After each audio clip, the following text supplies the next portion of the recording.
Hi everyone, Bobbie LaPorte here again with my weekly tip for your best next move, where I help you have more agency in your work, acknowledge your capacity to act, and see what you can do right now.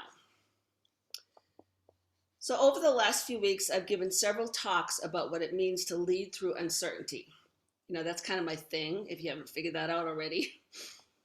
These have all been in venues such as corporate conference centers, workshops, executive retreats, those kinds of meetings. But last week, I was asked by a colleague to share my presentation with a local chapter of the ASCCA, which is the Automotive Service Councils of California. These are business owners who run auto service shops. I know what you're thinking. And that's what I was thinking. Like, really? What do I have to share with these men and women that is relevant? Now, look, I'm not dismissing them as blue-collar managers at all. My dad was a service manager. I grew up in garages. I just wasn't sure that they'd be interested or benefit from what I had to say.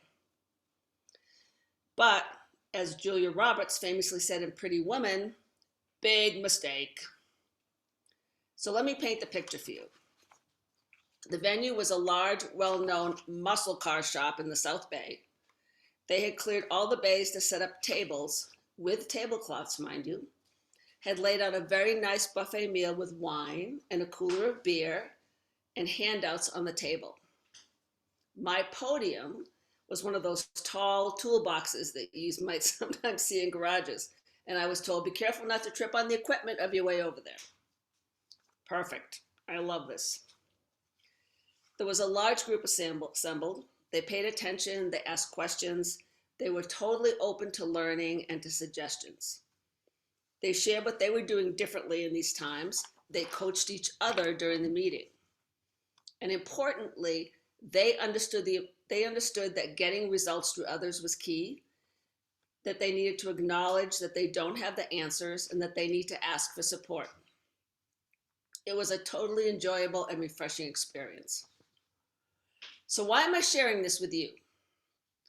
I am so that you don't discount the new skills you're building to lead through these times and how they may be applied outside of work in different settings. And whether you're managing 6 technicians in an auto service business or leading a 10,000 employee public company, knowing how to lead through uncertainty is important for any business. So here's my tip. The new skills that you're learning about leading through uncertainty are hard-earned. Behavior change is difficult. So be aware of other settings where you can apply what you're learning. It could be at home, in community organizations, and with many of the service providers that you interact with every day. This journey that we are on together will require us to work together in ways we can't imagine, to be of service to each other, and to help each other see what is truly possible. So as always, I want 2021, hard to believe that year is coming to an end, to be a year of momentum for you, one of possibility thinking that takes advantage of the agency we sometimes forget we have. So that's my tip for the week. Maybe a little bit unconventional, but as I reflected, it was really an unusual setting, but I so enjoyed meeting them and seeing that they too are part of what we are all dealing with, helping to lead our teams through uncertainty. So you guys have a great week. Take care of yourself, and I'll see you next Monday.